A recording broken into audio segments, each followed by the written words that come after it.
Bismillahirrahmanirrahim. Assalamualaikum warahmatullahi wabarakatuh.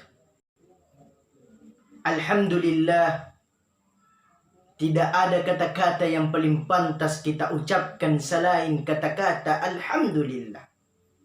Karena Allah Subhanahu wa Ta'ala masih memberikan rahmat dan mempertemukan kita di layar YouTube channel Muammar Jamil. Begitu pula tak lupa kita kirimkan salawat dan salam kepada junjungan kita, yaitu Nabiullah Muhammad sallallahu alaihi wasallam. Nabi yang menjadi suri toladan yang baik. Nabi yang kita ikuti sunnah-sunnahnya, baik berupa perbuatannya, perkataannya maupun perilakunya. Pemirsa Siraman Rohani yang dirahmati oleh Allah Subhanahu wa Ta'ala. Alhamdulillah, kita sudah di hari keempat bulan suci Ramadan. Kemarin malam saya telah menyampaikan keutamaan bulan suci Ramadan. Dan insya Allah pada hari ini, pada malam ini, saya akan menyampaikan amalan-amalan sunnah yang baik kita laksanakan di bulan suci Ramadan ini. Timbul pertanyaan, apakah yang dimaksud dengan sunnah? Banyak orang menafsirkan pengertian sunnah itu. Ada yang mengatakan sunnah adalah apabila dikerjakan kita mendapat pahala, apabila tidak dikerjakan kita tidak apa-apa. Dan ada juga yang mengatakan bahwa apabila kita kerjakan, kita mendapatkan pahala, apabila tidak kita kerjakan, kita rugi. Karena kenapa? Dalam Al-Quran mengatakan, وَمَنْ يَأْمَلْ مِثْقَالَ ذَرَّةٍ خَيْرًا يَرَهُ وَمَنْ يَأْمَلْ مِثْقَالَ شَرًّا يَرَهُ. وَمَنْ يَأْمَلْ مِثْقَالَ ذَرَّةٍ خَيْرًا يَرَهُ.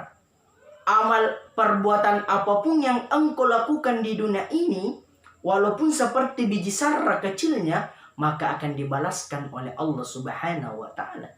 Begitu pula sebaliknya, perbuatan jelek apapun yang kau kerjakan di bumi ini, walaupun seperti biji zarrah kecilnya, perlu pemirsa ketahui seperti apa itu kecilnya.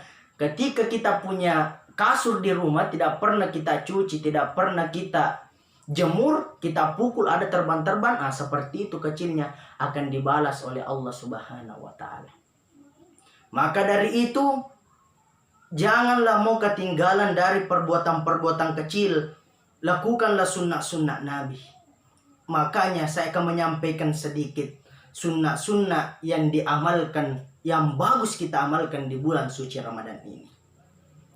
Yang pertama, amalan sunnah di bulan suci Ramadan, yaitu makan sahur. Di dalam makan sahur itu ada keberkahan. Rasulullah Shallallahu Alaihi Wasallam bersabda, "Tashahharu fa inna fi syahur barakah." Bersantap sahurlah kalian, karena dalam sahur itu ada keberkahan. Makanya pemirsa, ketika kita makan sahur, kita perlu niat. Karena kenapa? Ketika kita niat, kita dibantu oleh tubuh kita menahan hawa itu, menahan lapar itu, karena ada niat kita lakukan. Tapi coba bayangkan, mungkin pemirsa kadang ada lupa niat. Kenapa lapar kak lagi, ini baru pagi-pagi. Tapi yakin dan percaya, ketika kita niat, insya Allah kita mampu menyelesaikan puasa itu. Dari terbitnya matahari sampai tenggelamnya matahari. Dari terbitnya fajar sampai tenggelamnya matahari.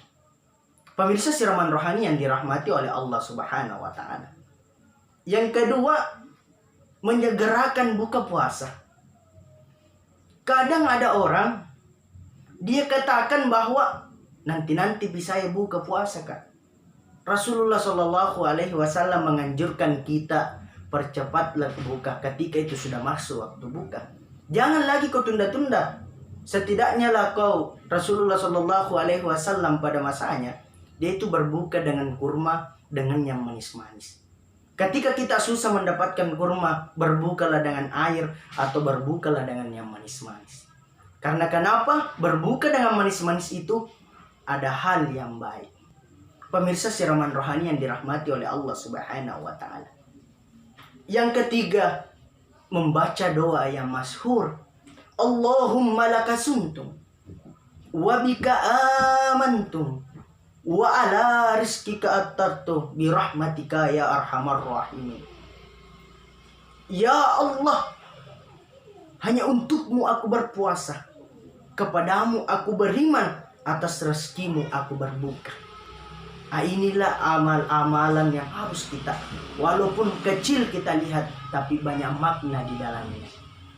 Pemirsa siraman rohani yang dirahmati oleh Allah Subhanahu wa taala. Selanjutnya apa? Kita diwajibkan mandi besar dari junub, haid atau nifas sebelum terbitnya fajar, agar bisa menunaikan ibadah dalam keadaan suci. Akan tetapi ketika kita mandi, jangan sampai ada air yang masuk dalam mulut kita. Jangan nanti itu mampu membuat puasa kita jadi makruh. Pemirsa siraman rohani yang dirahmati oleh Allah Subhanahu wa taala. Yang kelima, menahan lisan dari perkara-perkara hal yang tidak baik. Saya sudah sampaikan di hari ketiga bahwa lisan itu adalah yang penting. Karena kenapa? Banyak orang yang berhasil karena lisannya. Banyak orang yang rusak karena lisannya. Maka dari itu, sunnah-sunnah dan amalan sunnah yang harus kita amalkan di bulan suci Ramadan, menjaga lisan kita dari perkara-perkara yang jahat. Kita jaga lisan kita dengan mengucapkan perkara-perkara yang baik. Pemirsa siraman rohani yang dirahmati oleh Allah Subhanahu wa taala. Selanjutnya, yang keenam, yaitu menahan diri dari segala hal yang tidak sesuai dengan ajaran puasa. Kenapa saya mengatakan ini? Karena jangan sampai sesuatu itu yang kita kerjakan dapat membatalkan puasa kita. Yang ketujuh, memperbanyak sedekah. Karena kenapa? Sedekah itu ketika kita bersumbang, insya Allah akan dibalas oleh Allah Subhanahu wa taala. Yang kedelapan, memperbanyak iktikaf di masjid. Yang kesembilan, menghatamkan Al-Quran sedikit-sedikitnya 1 juz. Dan yang terakhir, yaitu istiqomah dalam menjalankan amalia Ramadan. Pemirsa siraman rohani yang dirahmati oleh Allah Subhanahu wa taala. Marilah kita saling mengingatkan. Marilah kita saling membantu. Marilah kita saling mensupport. Di tengah-tengah pandemi COVID-19 ini, kita manfaatkanlah ibadah-ibadah itu. Walaupun di rumah, akan tetapi jangan kita tinggalkan amalan-amalan sunnah yang dititipkan Rasulullah Sallallahu Alaihi Wasallam. Ada benarnya dari Allah, ada salahnya saya, manusia yang tak luput dari kesalahan. Allahul muwaffiq ila aqwamit thariq. Wabillahi taufiq wassadah. Wassalamualaikum warahmatullahi wabarakatuh.